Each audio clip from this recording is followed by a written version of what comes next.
नमस्कार दोस्तों, current affair और रोचक जानकारी चैनल ऑनलाइन गुरुजी में आपका स्वागत है। दोस्तों, इस चैनल के माध्यम से आपको डेली करंट अफेयर व्याख्या सहित एवं महत्वपूर्ण प्रश्नोत्तर वीडियो के माध्यम से उपलब्ध करवाए जाने का प्रयास किया जा रहा है। अगर आप अभी तक आपने मेरे चैनल को सब्सक्राइब नहीं किया है तो सबसे पहले सब्सक्राइब करके बेल आइकन को प्रेस कर दें ताकि लगातार अपडेट मिलती रहे। देश और दुनिया की खबरों से अपडेट के लिए आज अपन चर्चा करते हैं आज के महत्वपूर्ण करंट अफेयर की। तो शुरुआत करते हैं आज के करंट अफेयर की। नीति आयोग ने कोविड-19 के दौरान वरिष्ठ नागरिकों की सुरक्षा के लिए सुरक्षित दादा दादी और नाना नानी अभियान शुरू किया है।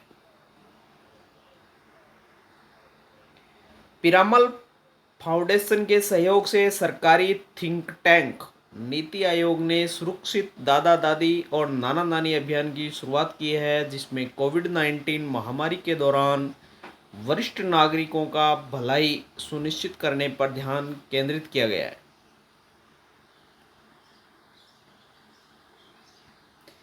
यह अभियान असम, बिहार, झारखंड, एमपी, महाराष्ट्र, राजस्थान और यूपी के 25 जिलों में 2.9 मिलियन से अधिक वरिष्ठ नागरिकों तक पहुंचाया जाएगा। इस अभियान का उद्देश्य वरिष्ठ नागरिकों के स्वास्थ्य और जीवन शैली के विभिन्न पहलुओं के बारे में जागरूकता पैदा करना है, जिसमें निवारक उपाय और कोविड-19 महामारी के मद्देनज़र व्यवहार परिवर्तन आवश्यक है। थिंक टैंक ने ट्विटर पर हैशटैग अपनों का ध्यान शुरू किया है।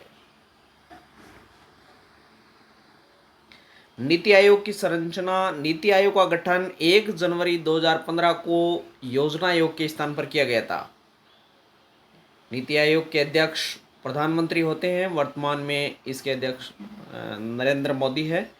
उपाध्यक्ष प्रधानमंत्री के द्वारा नियुक्त किया जाता है। इसका संचालन परिषद सभी राज्यों के मुख्यमंत्री और केंद्र शासित प्रदेशों के उपराज्यपाल इसके संचालन परिषद के सदस्य होते हैं। टीम इंडिया हब राज्यों और केंद्रों के बीच इंटरफेस का काम करता है। ज्ञान और नवोन्मेष knowledge and innovation hub NITI Aayog के थिंक टैंक की भांति कार्य करता है।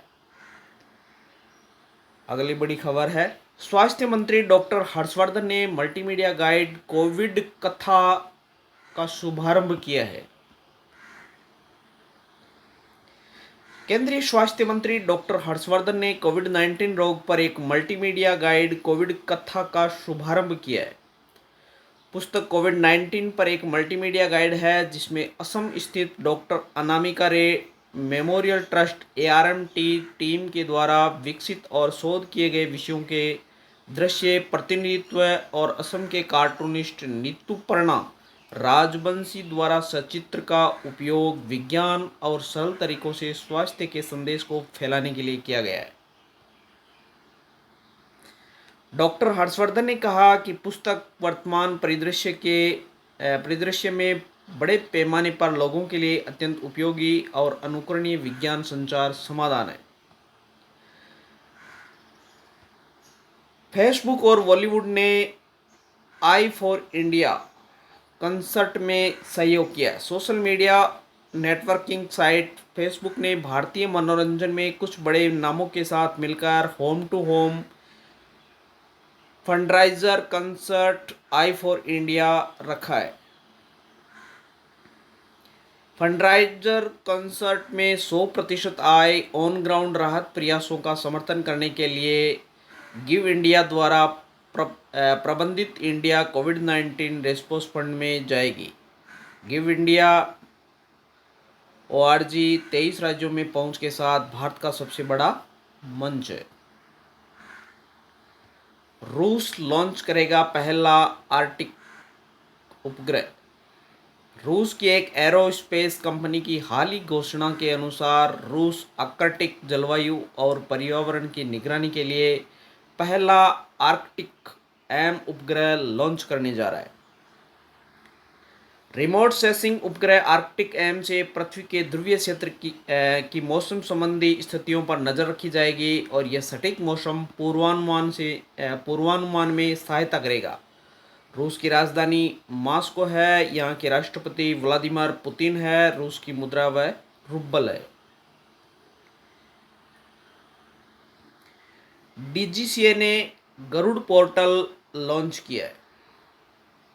नागरिक उड्डयन मंत्रालय के तहत कार्यरत नागरिक उड्डयन महानिदेशालय डीजीसीए ने गरुड़ पोर्टल लॉन्च किया है। गरुड़ का पूर्ण रूप है government authorisation for relief using drones. नागरिक उड्डयन मंत्रालय, इसके ऑफिस होल्डर हरदीप सिंह पुरी है। इसका मुख्यालय नई दिल्ली में है। स्थापना 21 अक्टूबर 2016 को हुई थी। भारतीय नौसेना ने विदेशों से भारतीय नागरिकों को वापस लाने के लिए ऑपरेशन समुद्र सेतु लॉन्च किया है। भारतीय नौसेना ने विदेशों से भारतीय नागरिकों को वापस लाने के लिए राष्ट्रीय प्रयास में एक भाग के रूप में ऑपरेशन समुद्र सेतु लॉन्च किया। समुद्र सेतु का अर्थ है सी ब्रिज। मालदीव में भारतीय मिशन नौसेना के जहाज़ों द्वारा निकाले जाने वाले भारतीय नागरिकों की सूची तैयार कर रहा है। पहली यात्रा के दौरान कुल 1000 लोगों को बाहर निकालने की योजना बनाई गई है, जो कोविड-19 से संबंधित सामाजिक डिस्टेंसिंग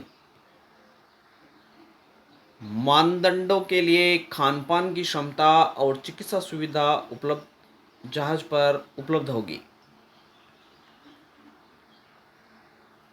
हिमाचल प्रदेश सरकार ने प्रवासियों के परिवार के सदस्यों को जागरूक करने के लिए निगाह कार्यक्रम का शुभारंभ किया है। निगाह कार्यक्रम क्या है, इसके बारे में चर्चा कर लेते हैं।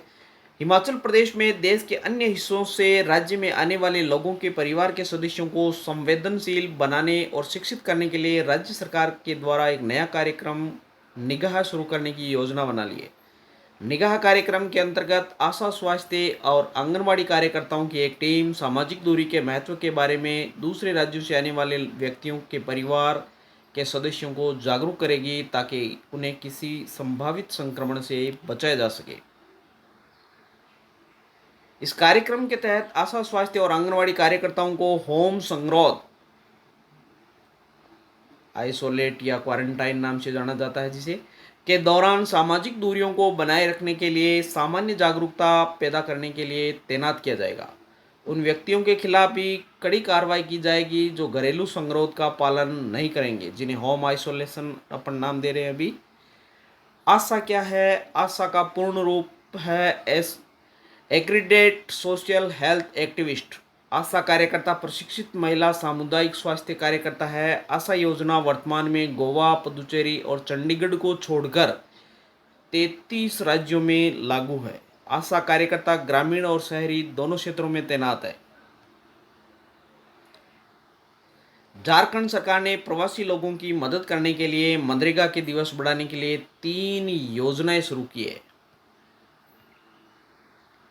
झारखंड सरकार ने मनरेगा के लिए 25 करोड़ मानव दिवस बनाने के लिए 3 योजनाएं शुरू की है, ताकि श्रमिकों को मजदूरी मिल सके और गरीब परिवारों को स्थिर आय बढ़ाने के लिए दीर्घकालीन योजनाएं लाई जा सके। ग्रामीण झारखंड को विकसित करने के लक्ष्य के साथ मुख्यमंत्री हेमंत सोरेन ने बिरसा हरित ग्राम योजना, जो कि वृक्षारोपण योजना से जुड़ी हुई है, नीलांबर पीतांबर जल समृद्धि योजना, जो कि जल योजना से जुड़ी हुई है, और वीर शहीद पोतहो खेल विकास योजना, जो कि खेल योजना से जुड़ी हुई है, जिसका शुभारंभ किया गया था। राज्य के ग्रामीण विकास विभाग की 3 योजनाओं ने महात्मा गांधी राष्ट्रीय ग्रामीण रोजगार गारंटी योजना के लिए लगभग 20,000 करोड़ रुपए के साथ 25 करोड़ मानव दिन बनाने का लक्ष्य रखा गया है। उत्तर प्रदेश के मुख्यमंत्री योगी आदित्यनाथ ने आयुष कवच कोविड ऐप लॉन्च किया है। उत्तर प्रदेश के मुख्यमंत्री योगी आदित्यनाथ ने लोगों को स्वास्थ्य उपचार पाने में मदद करने के लिए आयुष कवच कोविड ऐप लॉन्च किया है, जो कोविड-19 के खिलाफ लड़ाई में उपयोगी हो सकता है। ऐप को आयुष मंत्रालय के द्वारा विकसित किया गया है। आयुष कवच कोविड ऐप प्राकृतिक संसाधनों के आधार पर प्रतिरक्षा को बढ़ावा देने के उपाय प्रदान करेगा। एप्लीकेशन को उपयोगकर्ता को यह बताने के लिए डिज़ाइन किया गया है कि कोविड-19 के खिलाफ लड़ने के लिए शरीर की प्रतिरक्षा को बढ़ाने के लिए तुलसी, लौंग और दालचीनी जैसे किचन उपलब्ध सामग्री का आमतौर पर उपयोग कैसे किया जा सकता है। पश्चिम बंगाल सरकार ने अन्य राज्यों के फंसे लोगों के लिए एग्जिट ऐप लॉन्च किया है। पश्चिम बंगाल सरकार ने प्रवासियों के लिए लॉन्च की एग्जिट ऐप लॉन्च किया है, जो लॉकडाउन के कारण पश्चिम बंगाल में फंसे हुए हैं ऐसे लोगों की मदद करेगा जो अपने मूल स्थान राज्य में वापस जाना चाहते हैं। वे राज्य छोड़ने के लिए ऑनलाइन अनुमति के लिए ऐप का उपयोग कर सकते हैं। अपने मूल राज्यों में वापस जाने के इच्छुक व्यक्ति इस एग्जिट ऐप के माध्यम से ऑनलाइन आवेदन कर सकते हैं। अब देखते हैं नई नियुक्तियां किन किन की हुई है। भारतीय रिजर्व बैंक आरबीआई के केंद्रीय बोर्ड में निदेशक के रूप में तरुण बजाज को चुना गया है। भारतीय सरकार ने आर्थिक मामलों के विभाग मंत्रालय के सचिव तरुण बजाज को भारतीय रिजर्व बैंक आरबीआई के केंद्रीय बोर्ड में एक नए निदेशक के रूप में नामित किया गया है। मैक्स बूपा ने कृष्णन रामचंद्रन को एमडी सीईओ नियुक्त किया गया है। मैक्स बूपा हेल्थ इंश्योरेंस ने कृष्णन रामचंद्रन को अपना नया प्रबंध निदेशक एमडी और मुख्य कार्यकारी अधिकारी सीईओ नियुक्त किया गया है। कृष्णन रामचंद्रन आशीष मेहरोत्रा का स्थान लेंगे, जिन्होंने लगभग 5 साल के सफल कार्यकाल के बाद एक और अवसर हासिल करने का फैसला किया है।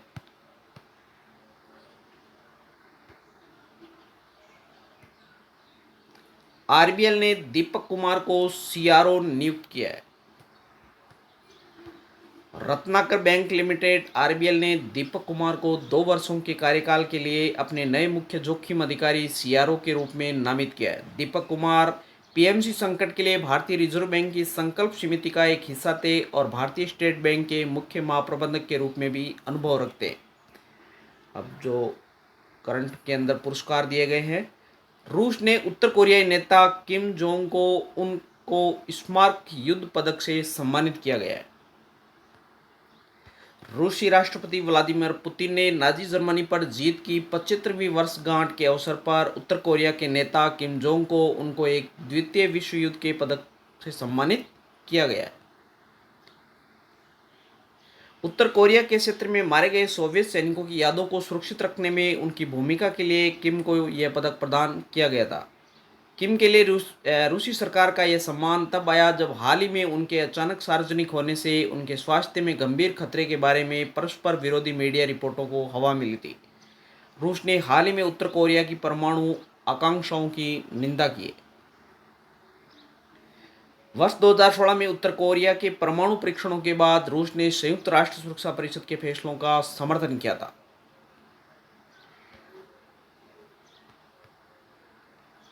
प्रोफेसर सौरभ लोढ़ा को युवा कैरियर पुरस्कार 2020 प्रदान किया गया है। नैनो विज्ञान और प्रौद्योगिकी के संदर्भ में प्रोफेसर सौरभ लोढ़ा को युवा कैरियर पुरस्कार 2020 प्राप्त हुआ है। Professor Saurabh Lodha electrical engineering IIT Bombay में प्रोफेसर के पद पर कार्यरत है। प्रोफेसर सौरभ ने 2D वैन डेर वाल सामग्रियों पर आधारित सिलिकॉन और नैनो इलेक्ट्रॉनिक उपकरणों से परे तर्क ट्रांजिस्टर प्रौद्योगिकियों के विकास में योगदान दिया है। भारत के 3 पत्रकारों ने प्रतिष्ठित पुलित्जर पुरस्कार को जीता है। कश्मीर डार यासीन, मुख्तियार खान और चन्नी आनंद के 3 पत्रकारों ने फीचर फोटोग्राफी के लिए पुलित्जर पुरस्कार 2020 जीता है। तीनों पत्रकार news agency associated press AP के लिए काम करते हैं। पुरस्कार के प्रशासक दाना कैनेडी द्वारा पुरस्कारों की घोषणा की गई थी। पत्रकारिता में सबसे प्रतिष्ठित पुरस्कार उन्हें आर्टिकल 370 हटाए जाने के बाद कश्मीर के हालातों को तस्वीरों के माध्यम से दिखाने के लिए सम्मान दिया गया है। दार यासीन और मुख्तियार खान श्रीनगर से हैं, जबकि चन्नी आनंद जम्मू से संबंध रखते हैं। वर्ष 1917 से पत्रकारिता और कला के क्षेत्र में पुलित्जर पुरस्कार से सम्मानित किया जा रहा है। पुरस्कार की स्थापना जोसेफ पुलित्जर की इच्छा के अनुसार की गई थी, जिन्होंने अखबार के प्रकाशक के रूप में अपना भाग्य बनाया था। पुरस्कार पुलित्जर पुरस्कार बोर्ड के न्यायाधीशों की सिफारिश के आधार पर न्यूयॉर्क शहर के कोलंबिया विश्वविद्यालय के द्वारा प्रशासित है। पुलित्जर पुरस्कार कुल 22 श्रेणियों में दिए गए। हाल ही में चर्चित निधन, पूर्व केंद्रीय मंत्री दलित एजी मल्लाई का निधन हो गया है। पूर्व केंद्रीय मंत्री दलित एजी लामलाई का निधन चेन्नई में हो गया है। एजी लमलाई पट्टी मक्कल काची के एक नेता थे और 1998-99 में अटल बिहारी वाजपेयी सरकार के दौरान केंद्रीय राज्य मंत्री स्वास्थ्य और परिवार कल्याण स्वतंत्र प्रभार थे। वह चिदम्बरम से 12वीं लोकसभा के लिए चुने गए थे। सेनाधिकारी के रूप में उन्होंने 1971 के भारत पाक युद्ध में भी भाग लिया था। उन्होंने सेना में मेधावी सेवा के लिए राष्ट्रपति से सैनिक सेवा पदक भी प्राप्त किया था। खेल की महत्वपूर्ण खबरें। बैडमिंटन विश्व चैंपियनशिप नवंबर 2021 तक के लिए स्थगित कर दी गई है। वर्ष 2020 बैडमिंटन विश्व चैंपियनशिप को इस साल नवंबर तक के लिए टाल दिया गया है। टूर्नामेंट पारंपरिक रूप से अगस्त में आयोजित किया जाता है, लेकिन अब यह 29 नवंबर से 15 दिसंबर 2021 तक आयोजित होगा। टूर्नामेंट स्पेन के ह्यूल एल्वा में कैरोलिना मारिन स्टेडियम स्पेन में होने वाला है। निलंबित किए गए अधिकांश टूर्नामेंट टोक्यो ओलंपिक के लिए क्वालिफायर थे। डोप टेस्ट में फेल होने के कारण संदीप कुमारी पर 4 साल के लिए प्रतिबंधित कर दिया गया है। विश्व डोपिंग विरोधी एजेंसी वाडा ने ड्रग टेस्ट में फेल होने के बाद भारतीय डिस्कस थ्रोवर खिलाड़ी संदीप कुमारी पर 4 साल का प्रतिबंध लगा दिया है। परीक्षण के दौरान राष्ट्रीय डोप टेस्ट प्रयोगशाला एनडीटीएल ने उसके रक्त के नमूने के पदार्थ स्टेरॉइड का पता लगाया था। इंटर-स्टेट चैंपियनशिप में उसने 58.41 मीटर की थ्रो के साथ स्वर्ण पदक अर्जित किया था। विश्व डोपिंग विरोधी एजेंसी वाडा का मुख्यालय मॉन्ट्रियल कनाडा में है। वाडा के अध्यक्ष विटोल्ड बाका है। वाडा का उद्देश्य खेल में विरोधी डोपिंग। वाडा के संस्थापक डिक पाउंड है। वाडा की स्थापना 10 नवंबर 1999 को हुई थी। मिस्र के टेनिस खिलाड़ी यूसुफ हौसम को टीआईयू के द्वारा प्रतिबंधित किया गया है। कई मैच फिक्सिंग और संबद्ध भ्रष्टाचार के आरोपों के कारण द टेनिस इंटीग्रिटी यूनिट हैसा ने मिस्र के टेनिस खिलाड़ी यूसुफ हौसम को आजीवन के लिए प्रतिबंधित करने का फैसला किया गया है। वह अपने जीवन में पेशेवर टेनिस नहीं खेल पाएंगे। टेनिस इंटीग्रिटी यूनिट की स्थापना वर्ष 2008 में की गई थी। इसका मुख्यालय लंदन में है। इसके निर्देशक निगेल विलर्टन है। तो साथियों, यह था आज का महत्वपूर्ण करंट अफेयर। उम्मीद करता हूँ आज का जो करंट अफेयर है मैंने पूर्ण गहराई के साथ आपको उपलब्ध करवाने का प्रयास किया है। आशा करता हूँ कि ऑनलाइन गुरुजी चैनल से करंट अफेयर के वीडियो आपको आपकी तैयारी के लिए सार्थक साबित होंगे।